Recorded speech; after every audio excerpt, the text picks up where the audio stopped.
काय मग झालं का विसर्जन तुमच्या गणपतीचं पण? तर मी मम्मी-पप्पांना यावर्षी सांगितलं होतं, की आपण शाडूच्या मातीचा गणपती घरी आणू. पण मम्मी-पप्पांना कन्विन्स करणं एवढं सोपं थोडी असतं.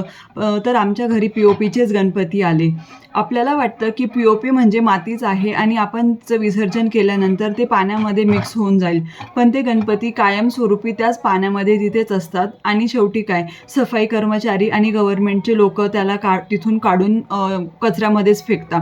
म्हणजे काय अर्थ आहे त्याला, की 10 दिवस आपण लाडाकोडाने बसवलेला घरी गणपती शेवटी कचऱ्यामध्येच जातोय. त्याचे हात एकीकडे, पाय एकीकडे, तर सोंड कुठेतरी तुटून पडलेली असते. पण आमच्या घरी तेवढं एक बरं आहे, की आम्ही डायरेक्ट नदी किंवा समुद्रामध्ये गणपतीचं विसर्जन करत नाही, तर पाण्याच्या टाकीमध्ये विधी करून नंतर ती मूर्ती दान करून देतो. सस्टेनेबिलिटी म्हणजे एका दिवसात सगळं बदलणं नाही, तर त्यासाठी छोट्या-छोट्या स्टेप्स घेणं आहे. तर तुम्ही यंदा गणपतीचं विसर्जन कसं केलं? कॉमेंटमध्ये नक्की सांगा.